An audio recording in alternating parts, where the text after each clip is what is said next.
تو ابا ہی کیوں، وہ احمد کو بھی لے جا سکتے تھے، تو اس سے کیا فرق پڑتا ہے؟ ویسے وہ احمد کو بھی لینے آیا تھا اس وقت جب اسے پتہ چلا کہ احمد یہاں پڑھتا نہیں ہے، اسکول سے بھاگ جاتا ہے۔ لیکن مجھے پتہ ہے احمد شروع ہی سے کچھ خود غرض ہے، کا لحاظ نہیں کیا، اس کے منہ پر الٹا سیدھا بول گیا تھا۔ ابا نے بتایا تو اس نے حیران ہو کر پوچھا، یہ کب کی بات ہے؟ جب تو نے احمد کو گیراج میں کھڑا کیا تھا، اس سے کچھ پہلے کی بات ہے، ابا نے یاد کرتے ہوئے بتایا۔ لیکن چچا جان نے میرے سامنے ایسا کوئی ذکر نہیں کیا، اور آپ بھی اب بتا رہے ہیں، پہلے بتاتا تو کیا کرتا؟ ابا نے بڑے آرام سے پوچھا، اور وہ چڑ کر بولا، کچھ نہ کرتا۔ تبھی بیدی ناشتہ لے کر آ گئی تو وہ اسی تیز لہجے میں اس سے بولا، تم اسکول کیوں نہیں گئی؟ کتابیں نہیں ہیں اور یونیفارم بھی۔ وہ اس کے تیز لہجے سے ڈر کر بولی، رات کو کیوں نہیں بتایا؟ اس وقت آپ کیا کرتے؟ اب اسے کیا پتہ تھا کہ ابا کی اس بات پر اس کا موڈ بگڑا ہوا ہے، اور وہ بھی غلط تو نہیں کہہ رہی تھی، لیکن وہ مزید چڑ کر بولا، انتہائی نکما ناکارہ ہوں، میں تو کچھ نہیں کر سکتا۔ اس کے ساتھ ہی اٹھ کر باہر نکل گیا۔ پیچھے ابا حیران کھڑے دیکھتے رہ گئے۔ 3 دن نواب شاہ میں رہ کر وہ واپس آیا تو اتفاق سے سب سے پہلے فارینہ ہی سے سامنا ہو گیا۔ وہ کوریڈور میں جس انداز سے کھڑی تھی، اسے لگا جیسے اسی کا انتظار کر رہی ہو۔ پھر جس طرح اس نے چونک کر دیکھا، اسے اس سے یقین ہو گیا کہ وہ اس کا انتظار کر رہی ہے، اور وقت نے کیسی کروٹ بدلی تھی، کس مقام پر لے آیا تھا کہ اسے اپنے انتظار میں دیکھنے کی حسرت پوری ہوئی بھی تو کیسے؟ اس سے تو اچھا تھا وہ تشنہ کام ہی رہتا، آرزوئیں حسرت بن جائیں تو اتنا دکھ نہیں ہوتا جتنا اب اسے ہوا تھا۔ بہرحال کیونکہ پہلے ہی سوچ کر آیا تھا، اس لیے اس کے قدموں کی مضبوطی میں کوئی فرق نہیں آیا۔ اسے نظر انداز کر کے گزر جانا چاہتا تھا کہ وہ بول پڑی، کہاں چلے گئے تھے؟ اس کے لہجے میں بے قراری نہیں، جھنجھلاہٹ تھی۔ وہ رک گیا اور اسے دیکھ کر بولا، نواب شاہ۔ کیوں؟ میرا مطلب ہے اتنے دن لگا دیے؟ صرف 3 دن۔ وہ اب اس کی جھنجھلاہٹ سے لطف لے کر بولا، پھر ادھر ادھر دیکھ کر پوچھنے لگا، چچی جان کہاں ہیں؟ اپنے کمرے میں ہوں گی۔ وہ اس کے انجان بننے پر اندر ہی اندر تلملا رہی تھی۔ اوکے، میں ان سے مل لوں۔ اس نے قدم آگے بڑھا دیے کہ وہ پکار کر بولی، سنو، مما کوئی بات کریں تو بس خاموشی سے سن لینا۔ مثلاً کیا بات؟ اس نے رک کر پوچھا تو وہ جذبز ہو کر بولی، کوئی بھی بات، میرے اور تمہارے متعلق۔ وہ سمجھا نہیں اور سمجھنے کے لیے رکا بھی نہیں۔ تیز قدموں سے چچی جان کے کمرے میں آیا اور سلام کر کے ان کے پیروں کے پاس بیٹھ گیا۔ جیتے رہو، اچھے تو ہو نا؟ چچی جان نے دعا دینے کے ساتھ پوچھا۔ جی۔ اس وقت تم اتنی اچانک چلے گئے کہ میں پریشان ہوتی رہی۔ وہ اپنی روانگی کا سوچ کر نظریں چراتے ہوئے بولا، بس چچی جان، اچانک پروگرام بن گیا تھا۔ گھر میں سب ٹھیک ٹھاک ہیں؟ جی۔ اماں بہت سلام کہہ رہی تھیں اور بہنیں بھی۔ وعلیکم السلام۔ چلو تم نہا لو، میں تمہارے لیے چائے بنواتی ہوں، یا کھانا کھاؤ گے؟ چچی جان نے بیڈ سے اترتے ہوئے پوچھا۔ نہیں، بس چائے۔ وہ ان کے ساتھ کمرے سے نکل آیا۔ پھر نہانے کے بعد اس نے اپنے کمرے میں ہی چائے پی۔ اس کے بعد کچھ دیر آرام کی غرض سے لیٹ گیا تو فارینہ کی بات پر غور کرنے لگا۔ پتہ نہیں کیا کہہ رہی تھی۔ چچی جان نے تو ایسی کوئی بات نہیں کی جس پر اسے خاموشی اختیار کرنی پڑتی۔ کچھ دیر سوچنے کے بعد وہ سر جھٹک کر اٹھ کھڑا ہوا، کیونکہ آنکھوں میں نیند اترنے لگی تھی اور یہ سونے کا وقت نہیں تھا۔ کھڑے کھڑے بس اچانک اس نے ظفر کے پاس جانے کا پروگرام بنا لیا۔ گھر میں بیٹھ کر کیا کرتا؟ نئے سرے سے تیار ہو کر کمرے سے نکلا تو سپہر ڈھل رہی تھی۔ اس نے پہلے ظفر کو فون کر کے معلوم کیا کہ وہ کہاں مل سکتا ہے، پھر چچی جان کو بتا کر باہر نکل گیا۔ ظفر نے اسے اندر آنے کو کہا تھا، اور اب جب وہ اس کے گھر پہنچا تو اس وقت تک وہ خود نہیں آیا تھا۔ پتہ نہیں آفس سے نکل چکا تھا یا وہیں کسی کام میں الجھ گیا تھا۔ اسے بہرحال کافی کوفت ہوئی، کیونکہ اس کی بیوی نے ڈرائنگ روم کھول دیا تھا۔ پھر بھی وہ باہر ہی انتظار کرتا رہا، اور ظفر پورے 1 گھنٹے بعد آیا تو اسے باہر دیکھ کر یہی سمجھا کہ وہ ابھی آیا ہے۔ جبھی کہنے لگا، دیکھ لو کیسے وقت پر آیا ہوں، تمہیں انتظار نہیں کرنا پڑا۔ جناب، میں 1 گھنٹے سے یہاں کھڑا ہوں۔ اس نے جل کر کہا تو ظفر اچھل پڑا۔ کیا مطلب؟ کیا میری زوجہ محترمہ نے نکال دیا؟ نہیں، انہیں بھابی نے تو کہا تھا بیٹھنے کو، بس میں خود ہی کمال کرتے ہو، چلو آؤ۔ ظفر نے اس کی غیریت برتنے پر کچھ غصے سے بولا تو اس نے خاموش رہنے میں ہی عافیت سمجھی اور اس کے ساتھ اندر آ کر بیٹھا تو فوراً اس کا دھیان ہٹانے کی خاطر پوچھنے لگا، وہ اسد اور عابد کیسے ہیں؟ بہت دنوں سے ان سے ملاقات نہیں ہوئی، ابھی ملاقات ہو جائے گی، انہیں فون کرتا ہوا آیا ہوں، پہنچنے والے ہوں گے۔ ظفر نے ٹائی کی نوٹ ڈھیلی کرتے ہوئے کہا، پھر کچھ خاموشی محسوس کر کے اپنے آپ سے بولا، لگتا ہے میرا ولی عہد گھر پر نہیں ہے، جبھی سکون ہے۔ سکون نہیں، سونا سونا ہے گھر۔ کہاں گیا ہے؟ اس نے تصحیح کرتے ہوئے کہا، پڑوس میں گیا ہوگا۔ اچھا تم بیٹھو، میں چینج کر کے آتا ہوں۔ اور ہاں، بغیر کسی تکلف کے بتا دو رات کے کھانے میں کیا کھاؤ گے؟ ظفر نے جاتے جاتے رک کر پوچھا، رات کا کھانا؟ ارے نہیں یار، اتنی دیر تک نہیں رک سکتا۔ وہ سوچ کر بوکھلا گیا، تمہارے تو اچھے بھی رکیں گے۔ ظفر کہتا ہوا کمرے سے نکل گیا تو وہ سمجھ گیا اب اس کی ایک نہیں چلے گی، تب خود کو ڈھیلا چھوڑ کر وہ آرام سے بیٹھ گیا۔ پھر ظفر کے دوبارہ کمرے میں آنے سے پہلے ہی اسد اور عابد آ گئے اور دونوں نے آتے ہی اس کی کھنچائی شروع کر دی۔ ان کا کہنا بھی ٹھیک تھا کہ وہ بال بچوں والے ہو کر ایک دوسرے کے لیے وقت نکال لیتے ہیں اور اس اکیلے کو وقت نہیں ملتا۔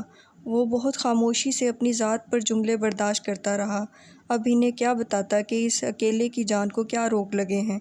پھر ظفر نے آ کر اس کی جان چھڑائی، ان دونوں سے کہنے لگا، بھائی لوگ، گھر آئے مہمانوں کے ساتھ ایسا سلوک نہیں کرو۔ ہاں، اگر کہیں باہر مل جائے تو بے شک۔ ارے یہ باہر بھی کہاں ملتا ہے، ملنے کے نہیں نایاب ہیں ہم، وہ بڑے پر انداز سے گنگنایا۔ تبھی ظفر کے 4 سالہ بیٹے شانی نے آ کر توجہ کھینچ لی۔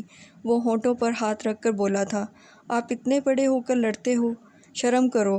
اسے موقع مل گیا، فوراً اسد اور عابد کو ٹوکتے ہوئے بولا، دیکھو بچہ کیا کہہ رہا ہے۔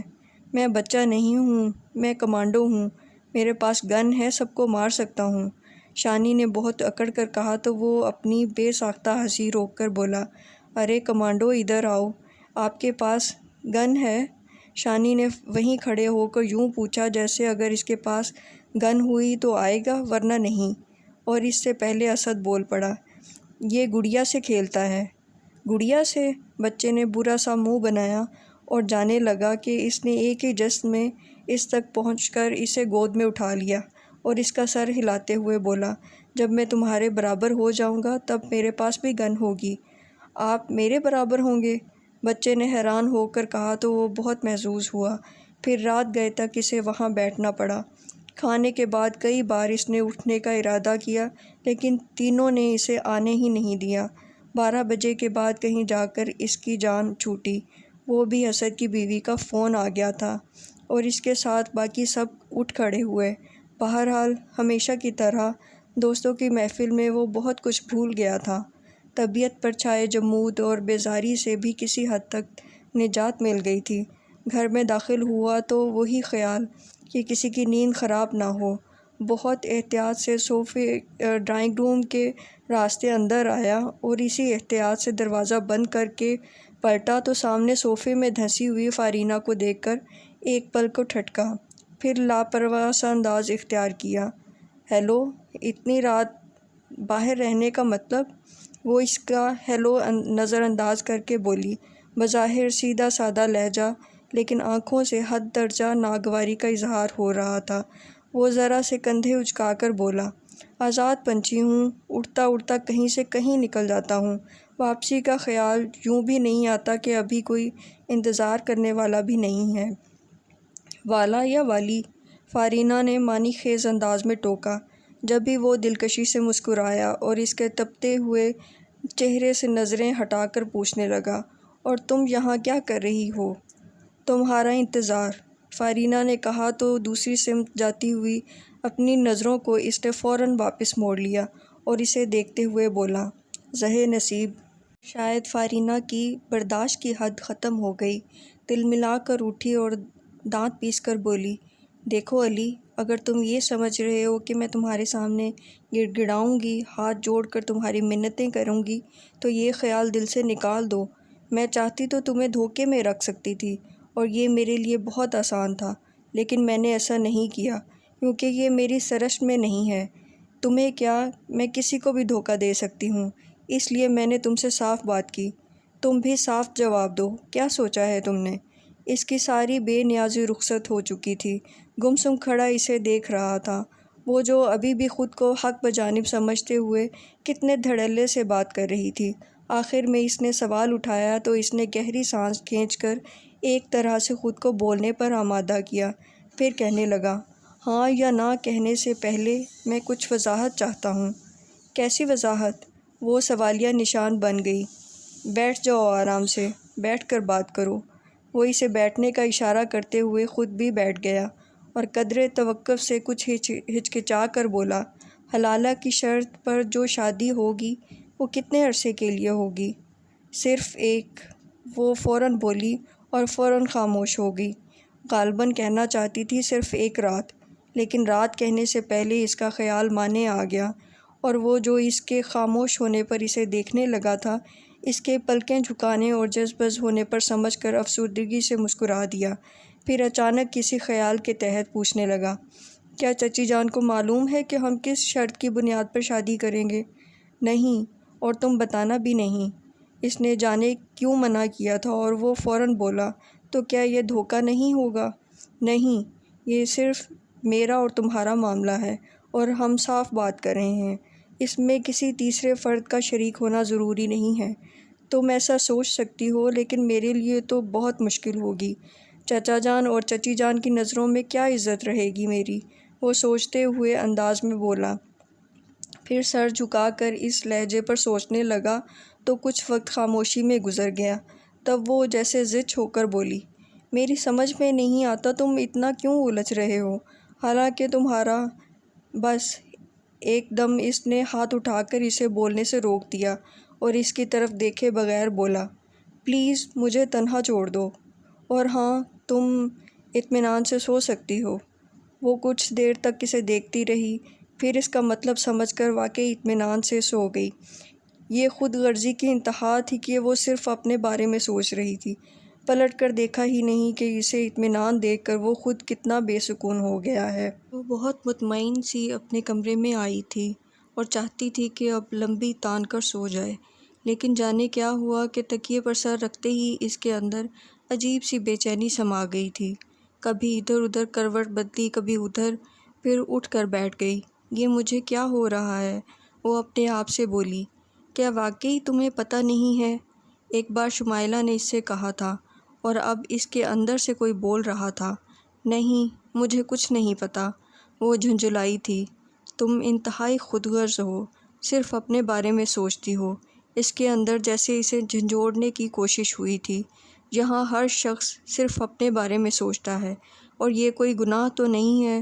وہ اعتراف کے ساتھ بولی تھی، یہ گناہ نہیں ہے، لیکن دوسروں کے نفع نقصان کی پرواہ کیے بغیر صرف اپنا مفاد سوچنا گناہ ہے۔ میں کسی کا نقصان نہیں سوچ رہی، اور علی اپنی مرضی سے مجھ سے شادی پر آمادہ ہوا ہے۔ میں نے اس کے ساتھ کوئی زبردستی نہیں کی اور نہ ہی اسے دھوکے میں رکھا ہے۔ وہ اپنی صفائی پیش کر کے خود کو مطمئن کرنے لگی، علی کا کیا ہے، اس کے لیے لڑکیوں کی کمی تو نہیں ہے۔ میں خود اس کے لیے بہت اچھی لڑکی تلاش کروں گی اور پھر دھوم دھام سے اس کی شادی کراؤں گی۔ ہاں، میں ایسا ہی کروں گی۔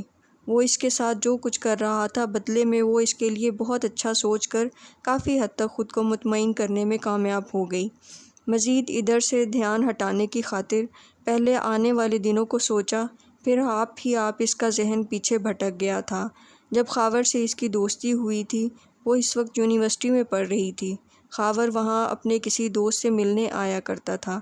یہ بات اسے خود خاور نے بتائی تھی، اور پتہ نہیں اس میں کتنی صداقت تھی۔ وہ بہرحال اس کا یقین کر گئی تھی، اور پھر اکثر اپنی آخری کلاسز کے بعد وہ اس کے ساتھ کیفیٹیریا میں جا کر بیٹھ جاتی تھی۔ دونوں گھنٹوں مختلف موضوعات پر باتیں کرتے۔ پھر ایک دن اچانک خاور نے اس کا ہاتھ تھام لیا تھا۔ فارینہ، میں جتنا وقت تمہارے ساتھ ہوتا ہوں خود کو مکمل محسوس کرتا ہوں، اور تمہارے پاس سے جاتے ہی مجھے ادھورے پن کا احساس ہوتا ہے۔ کیوں؟ وہ ذرا سا ہنسی تھی، مجھے کیا پتہ۔ کیا واقعی تمہیں نہیں پتہ؟ خاور نے اس کی آنکھوں میں جھانکا تو اسے اپنے رخسار تپتے ہوئے محسوس ہوئے تھے۔ مزید پلکیں بھی جھک گئی تھیں جب اس نے کہا تھا مجھ سے شادی کرو گی؟ یہ تم کیسی باتیں کر رہے ہو؟ وہ بے حد نروس تھی۔ اصل بات تو یہی ہے، اس سے پہلے تو ہم فضول باتیں کرتے تھے۔ اس نے کہا تو اسے لگا جیسے وہ ٹھیک کہہ رہا ہے۔ میری بات کا جواب دو۔ خاور نے اس کا ہاتھ ہلایا تو اب وہ خود پر قابو پا کر بولی تھی، جواب تو ممی ڈیڈی دیں گے، تمہارا کیا جواب ہے؟ اس کی شوق نظروں سے وہ الجھی تھی۔ مجھے پتہ تو ہے، صرف مجھے یہ پتہ ہے کہ میں تمہارے بن ادھورا ہوں۔ اس نے کہا تو وہ مسکرا کر بولی تھی، تو خود کو مکمل کرنا چاہتے ہو؟ ہاں، اور بہت جلدی۔ اس نے کہا تو وہ ایک ادا سے بولی تھی، جلدی تو ممکن نہیں ہے کیونکہ مجھے امتحان ضرور دینا ہے۔ امتحان دیتی رہنا، میں آج ہی اپنی ممی کو تمہارے گھر بھیجوں گا۔ اس نے صرف کہا ہی نہیں تھا، عمل بھی کر ڈالا تھا۔ یعنی اسی شام خاور کی ممی اس کا پروپوزل لے کر آ گئی تھیں، اور ادھر اس کے ممی ڈیڈی حامی بھرنے کو تیار ہی نہیں تھے، کیونکہ ان کی نظروں میں علی کے علاوہ اور کوئی جچتا ہی نہیں تھا، اور انہیں یقین تھا کہ وہ صرف علی کے ساتھ ہی خوش رہ سکتی ہے۔ اور ممی نے اسے سمجھانے کی کوشش کی تھی، جس کے جواب میں اس نے کہا تھا کہ علی اس کے سامنے ہمیشہ احساس کمتری کا شکار رہے گا۔ بہرحال اس کی ضد سے ممی ڈیڈی بالآخر مجبور ہو گئے تھے۔ اس کے باوجود اس کے دل میں علی کے لیے گرہ پڑ گئی تھی۔ اس کے خیال میں علی نے اس کے اور خاور کے درمیان رکاوٹ بننے کی کوشش کی تھی، گویا کہ ایسا نہیں تھا، لیکن وہ یہی سمجھتی تھی، اور اس کے لیے شاید اسے معاف کرنے کو بھی تیار نہیں تھی۔ خاور کی ہو جانے کے بعد بھی وہ اس کے سامنے یوں آتی تھی جیسے دیکھو تمہاری مخالفت کے باوجود ہم ایک ہو گئے۔ بہرحال شادی کے ابتدائی دنوں میں وہ بہت خوش تھی۔ روزانہ شام میں خاور اسے آؤٹنگ پر لے جاتا تو واپسی پر کچھ دیر کے لیے وہ ممی کے پاس بھی آتی تھی۔ اسے خوش دیکھ کر ممی ڈیڈی کافی حد تک مطمئن ہو گئے تھے۔ پھر جب وہ پریگننٹ ہوئی تو خاصی ڈل رہنے لگی تھی، اس کا مزاج بھی کافی چڑچڑا ہو گیا تھا۔ ایسے میں خاور اسے کہیں چلنے کو کہتا تو وہ صاف منع کر دیتی تھی، اور کچھ دن تو وہ بھی اس کا پابند بنا رہا، یعنی گھر میں ہی اس کی دل جوئی میں لگا رہتا۔ لیکن پھر بھی بہت جلدی وہ اکتا گیا اور آفس سے آتے ہی دوستوں کی طرف نکل جاتا اور ان کے ساتھ کلب پارٹیز اٹینڈ کر کے رات گئے گھر لوٹتا۔ وہ شکایت کرتی تو پہلے کام کی زیادتی کا بہانہ بناتا، پھر صاف لفظوں میں کہنے لگا تھا کہ وہ اس کے ساتھ بند کر نہیں بیٹھ سکتا۔ خاور کے اس جواب پر پہلے اسے دکھ ہوا تھا، لیکن پھر اس نے سوچا ٹھیک تو ہے، وہ کیوں اس کے ساتھ بند کر رہے؟ وہ شروع سے کلب پارٹیز کا دلدادہ ہے تو وہ کیوں اسے روکے؟ پھر کچھ ہی مہینوں کی بات ہے، ڈیلیوری کے بعد وہ پھر سے اس کا ساتھ دینے لگے گی۔ یعنی یہاں اس نے خاصی کشادہ دلی کا مظاہرہ کیا تھا، اور یہ کشادہ دلی اسے بہت مہنگی پڑی تھی۔ پھر جب سنی کی پیدائش کے بعد وہ اس کا ساتھ دینے کے قابل ہوئی، تب تک وہ بہت دور نکل چکا تھا، نئی دوستیوں کے ساتھ ڈرنک بھی کرنے لگا تھا، اور اس نے کیونکہ ممی ڈیڈی کی خواہش پر اپنے انتخاب کو ترجیح دی تھی، اس لیے خاور کی بے راہ روی اس کے سامنے بیان کرنے سے گریز کرتی رہی، اور اپنے طور پر ہی اسے سمجھانے اور راہ راست پر لانے کی کوشش کرنے لگی تھی۔ اسے یقین تھا کہ اپنی کوششوں میں وہ ضرور کامیاب ہو جائے گی، لیکن اس کے برعکس ایک دن جب وہ بہت زیادہ نشے میں دھت گھر آیا تو اس کا ضبط جواب دے گیا تھا۔ چیخ کر بولی، اگر شراب نہیں چھوڑ سکتے تو مجھے چھوڑ دو، اور وہ تو تھا ہی نشے میں۔ 3 طلاق کہہ کر بیڈ پر اوندھے منہ جا گرا۔ اس کے بعد دونوں طرف پچھتاوا تھا، اور ابھی بھی وہ سوچتی تھی کہ غلطی اس کی اپنی تھی، کیوں اس نے ایسی بات کیوں منہ سے نکالی؟ اگر اس کا نشہ اترنے کا انتظار کر لیتی تو وہ کبھی ایسے الفاظ منہ سے نہ نکالتا، بلکہ اس کی محبت میں ہار کر شراب سے توبہ کر لیتا، جیسا کہ اب وہ اس سے کہتا تھا کہ میں نے تمہاری خاطر ہر برائی سے توبہ کر لی ہے۔ اب پتہ نہیں یہ سچ تھا یا نہیں، وہ بہرحال اب بھی اس کا یقین کر گئی تھی۔ رات وہ اپنے کمرے میں گیا ہی نہیں، وہیں صوفے پر بیٹھے بیٹھے سو گیا تھا، اور جانے کب سویا تھا کہ صبح آنکھ ہی نہیں کھلی۔ ادھر چچی جان یہ سمجھتی رہیں کہ شاید وہ رات آیا ہی نہیں، کیونکہ کمرے میں اس کی آمد کے کوئی آثار نہیں تھے، اور ایسا کبھی نہیں ہوا تھا کہ وہ بغیر بتائے کہیں رکا ہو، اس لیے ان کی پریشانی فطری تھی۔ چچا جان بھی آفس آتے ہوئے تاکید کر گئے تھے کہ جیسے ہی وہ آئے انہیں اطلاع دی جائے۔ ورنہ وہ پریشان رہیں گے۔ اور یہ ساری باتیں فارینہ کے سامنے ہوئی تھیں، لیکن اس کا ذہن پتہ نہیں کہاں تھا۔ بتایا ہی نہیں کہ رات وہ آیا تھا۔ وہ تو جب پروین جھاڑ پونچھ کرنے ڈرائنگ روم میں گئی تو اسے صوفے پر سویا دیکھ کر فوراً واپس آ کر چچی جان کو بتایا۔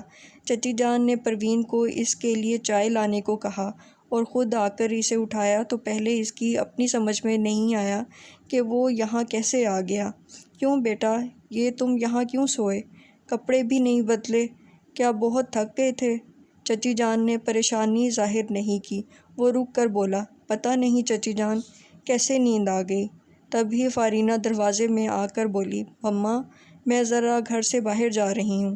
اور اس کا ذہن یکلخت پوری طرح بیدار ہو گیا۔ سمجھ گیا کہ وہ خود اطمینان سے ہو کر اب یقیناً خاور کو اطمینان دینے جا رہی ہے۔ چچی جان نے پتہ نہیں اس سے کیا کہا، وہ وہیں سے پلٹ گیا۔ تب وہ سر جھٹک کر ٹائم دیکھتے ہوئے بولا، میں اتنی دیر تک سویا رہا، آپ نے مجھے پہلے کیوں نہیں اٹھایا؟ کیسے اٹھاتی؟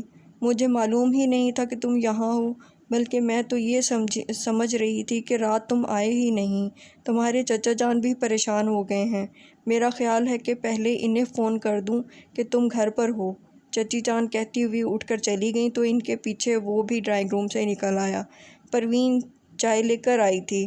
اسے دیکھ کر وہ کوریڈور میں ہی رک گیا، پھر وہیں کھڑے کھڑے چائے پی، ساتھ ساتھ آفس جانے اور نہ جانے کے بارے میں سوچتا رہا اور ابھی فیصلہ نہیں کر پایا تھا کہ چچی جان آ کر کہنے لگیں، بیٹا تمہارے چچا جان کہہ رہے ہیں آج تم مکمل آرام کرو، کہیں جانے کی ضرورت نہیں ہے۔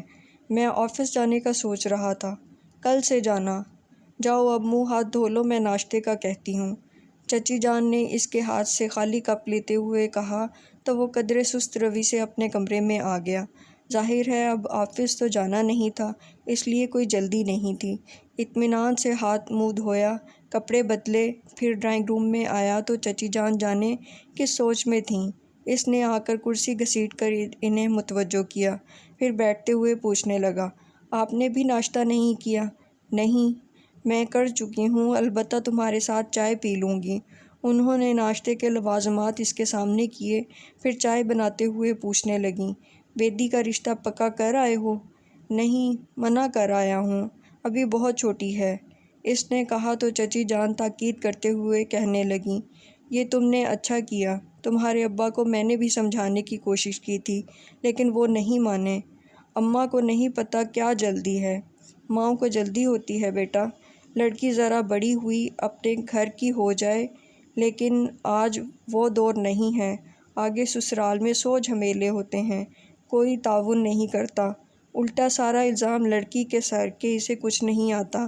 چچی جان آپ ہی آپ بول رہی تھیں اور وہ بس سن رہا تھا، پھر رک کر وہ کہنے لگیں، فارینہ کے لیے ایک اچھا رشتہ آیا ہے۔ ہاشمی صاحب کا نام تو سنا ہوگا تم نے، بلکہ شاید تم مل بھی چکے ہو۔ وہ اپنے بیٹے کے لیے آئے تھے۔ وہ ناشتے سے ہاتھ روک کر کچھ گمسم سے انداز میں انہیں دیکھنے لگا۔ تمہارے چچا جان کو کوئی اعتراض نہیں ہے، بتا رہے تھے کہ جب فارینہ کی شادی نہیں ہوئی تھی اس وقت بھی ہاشمی صاحب نے کہا تھا، اور اب تو باقاعدہ پیغام لے کر آئے ہیں۔ لیکن چچی جان نے اسے خاموش ہو کر اسے دیکھا تو وہ کچھ چونک کر بولا، لیکن کیا؟ فارینہ منع کر رہی ہے، سمجھ میں نہیں آ رہا میں تم سے کیسے کہوں۔ چچی جان کچھ الجھ گئیں تو وہ ان کے ہاتھ تھام کر انہیں اپنائیت کا احساس دلا کر بولا، ایسی کیا بات ہے چچی جان جو آپ مجھ سے نہیں کہہ پا رہی؟ میں آپ کا بیٹا ہوں، اس گھر کے سارے دکھ سکھ میرے اپنے ہیں، کبھی میں نے آپ کے اعتماد کو ٹھیس نہیں پہنچائی۔ ابھی بھی کہہ دیجئے جو بھی بات ہے۔ میں فارینہ کی بات کر رہی ہوں، وہ تمہارا نام لے رہی ہے، کہتی ہے تم سے شادی کرے گی۔ چچی جان اس سے نظریں چرا کر بول رہی تھیں، سچی بات تو یہ ہے بیٹا کہ میری اور تمہارے چچا جان کی بھی دلی خواہش تھی کہ فارینہ کی شادی تمہارے ساتھ ہو، لیکن اس وقت وہ نہیں مانی تھی، اور اب شاید مجھے کوئی اعتراض نہیں ہے۔ اس سے پہلے کہ وہ کہتی تم نہ مانو، وہ بول پڑا تھا۔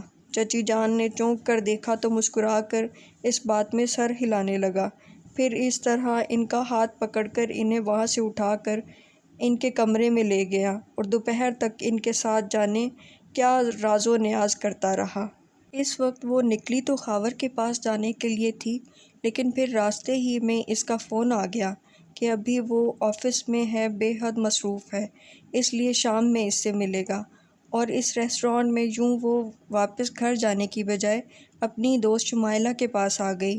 گزشتہ دنوں کی نسبت اس وقت وہ فریش نظر آ رہی تھی، اور یہ یقیناً علی کا دیا ہوا اطمینان تھا جو وہ بات پہ بات کھلکھلا رہی تھی۔ لگتا ہے سنی تمہارے پاس آ گیا ہے، شمائلہ نے بہت دیر بعد اس کی کھلکھلاہٹ سے اپنے آپ ہی سمجھتے ہوئے کہا تو وہ ہنس کر بولی، نہیں، میں سنی کے پاس جانے والی ہوں۔ کیا مطلب؟ شمائلہ بالکل نہیں سمجھی۔ مطلب یہ کہ میں اور خاور پھر سے ایک ہونے والے ہیں۔ وہ اس تصور سے ہی خوش تھی، جبکہ شمائلہ اچھل پڑی۔ کیا دماغ ٹھیک ہے تمہارا؟ پتہ بھی ہے کیا کہہ رہی ہو؟ بالکل ہوش و حواس میں بات کر رہی ہوں، اور تم کیوں ہوش حواس کھو رہی ہو؟ میں نے کوئی انہونی بات تو نہیں کی، اس نے کہہ کر شمائلہ کو ٹوکا تو وہ کتنی دیر اسے دیکھتی رہی، پھر افسوس سے بولی، میرا خیال تھا تمہیں کچھ عقل آ گئی ہوگی، لیکن تم تو… خیر چھوڑو، یہ بتاؤ کیا تمہیں یقین ہے کہ اب تم اس کے ساتھ خوش رہو گی؟ میں پہلے بھی اس کے ساتھ خوش تھی، اس کی ہٹ دھرمی کی انتہا تھی، اور اب پلیز تم مجھے کوئی لیکچر دینے نہ بیٹھ جانا۔ نہیں، مجھے اپنی انرجی ویسٹ کرنے کا کوئی شوق نہیں ہے، البتہ یہ ضرور پوچھوں گی کہ خاور تک پہنچنے سے پہلے حلالہ کی جو شرط ہے، اس کا کیا کرو گی؟ شمائلہ نے پوچھا تو وہ بڑے آرام سے بولی تھی، اس کا انتظام ہو گیا ہے۔ کیسا انتظام؟ بھئی، ایک شخص مجھ سے شادی اور پھر طلاق دینے پر بھی راضی ہو گیا ہے، اس کے بعد آرام سے خاور کی ہو جاؤں گی۔ اس نے اتنے اطمینان سے بتایا کہ شمائلہ الجھ کر بولی، یا اللہ، تم بہت عجیب لڑکی ہو۔ پھر پوچھنے لگی، ویسے کون احمق شادی اور طلاق پر تیار ہوا ہے؟ علی۔ وہ ہنس رہی تھی۔ علی تمہارا کزن؟ شمائلہ کے منہ سے چیخ نما آواز نکلی تھی۔ نہیں یار، وہ تو اچھا خاصا معقول لڑکا ہے۔ جو بھی ہے، بس میں نے اس کے ساتھ طے کر لیا ہے، اس نے بے نیازی سے کندھے اچکا کر کہا تو شمائلہ پوچھنے لگی، انکل آنٹی کو معلوم ہے؟ نہیں، اور تم بتانے کی کوشش بھی مت کرنا، میں نے علی کو بھی منع کیا ہے۔ وہ کہہ کر اٹھ کھڑی ہوئی، پھر ٹائم دیکھ کر بولی، میرا خیال ہے مجھے چلنا چاہیے۔ بیچارہ علی۔ شمائلہ کا ذہن علی میں الجھا ہوا تھا۔ کیوں؟ تمہیں اس سے کیوں ہمدردی ہو رہی ہے؟ اس نے جاتے جاتے روک کر ٹوکا۔ بس یوں ہی، تم جاؤ، خاور تمہارا انتظار کر رہا ہوگا۔ شمائلہ نے کسی بحث سے بچنے کی خاطر اسے جانے کا کہہ دیا تو وہ ہاتھ ہلاتی ہوئی باہر نکل گئی۔ آج بڑے دنوں بعد اس کا موڈ کافی خوشگوار تھا۔ ڈرائیونگ کرتے ہوئے دھیرے دھیرے گنگنا بھی رہی تھی، اور کیونکہ مقررہ وقت سے کافی پہلے نکل آئی تھی، اس لیے ریسٹورانٹ جانے کے لیے اس نے لمبا روٹ اختیار کیا کہ وہ نہیں چاہتی تھی کہ اسے خاور کے انتظار میں بیٹھنا پڑے، وہ بھی اکیلے۔ بہت عجیب سا لگتا تھا، اس لیے اس نے گاڑی کی سپیڈ بھی کم رکھی تھی۔ 5 بج چکے تھے اور وہ ابھی کلفٹن روڈ پر تھی۔ پھر ایک جگہ سگنل پر گاڑی روک کر اس نے پہلے آئینے میں خود کو دیکھا، پھر یوں ہی دائیں طرف گردن موڑی تھی کہ برابر خاور کی گاڑی دیکھ کر بے اختیار اسے پکارنا چاہتی تھی کہ اس کے ساتھ بیٹھی لڑکی کو دیکھ کر اس نے فوراً نچلا ہونٹ دانتوں میں لے لیا، خود کو اسے پکارنے سے باز رکھا، جبکہ اس کے اندر اچانک ابال اٹھنے لگا تھا۔ کون ہے یہ؟ اس نے سوچا اور ذرا آگے ہو کر اس لڑکی کا چہرہ دیکھنا چاہتی تھی، لیکن سگنل کھلنے پر خاور کی گاڑی زن سے آگے بڑھ گئی تو کتنی دیر تک اسے پتہ ہی نہیں چلا کہ وہ اس کے تعاقب میں جا رہی ہے۔ پھر احساس ہونے پر راؤنڈ اباؤٹ سے گاڑی موڑ کر وہ اسی ریسٹورانٹ میں چلی آئی جہاں خاور نے آنے کا کہا تھا، اور خاور ابھی تک نہیں پہنچا تھا۔ وہ بہت بے چینی سے اس کا انتظار کر رہی تھی۔ تقریباً 15 منٹ بعد خاور آیا تو اس وقت تک اس کا پارا ہائی ہو چکا تھا، لیکن پبلک پلیس پر ہونے کی وجہ سے وہ چیخ چلا نہیں سکتی تھی، اس لیے اسے دیکھ کر منہ موڑ لیا۔ کیا میں بہت لیٹ آیا ہوں؟ خاور نے اس کے منہ موڑنے سے ہی سمجھا کہ اس کے لیٹ آنے پر وہ ناراض ہے۔ جی نہیں، میں کچھ پہلے آ گئی ہوں، وہ تڑک کر بولی۔ تو ناراض کیوں ہوتی ہو؟ اس میں میرا کیا قصور ہے؟ خاور نے کہا تو وہ براہ راست اسے دیکھ کر بولی، تمہارے ساتھ کون تھی؟ ساتھ؟ وہ حیران ہوا۔ جھٹلانا مت، میں نے خود اپنی آنکھوں سے دیکھا ہے۔ کلفٹن روڈ پر تمہاری گاڑی میری گاڑی کے ساتھ رکی تھی اور تمہارے ساتھ کوئی لڑکی تھی۔ دانت پیس کر بولتے ہوئے اس کا چہرہ سرخ ہو رہا تھا۔ اچھا وہ؟ خاور ہنسا۔ کم آن یار، تم اتنی شکی کیسے ہو گئیں؟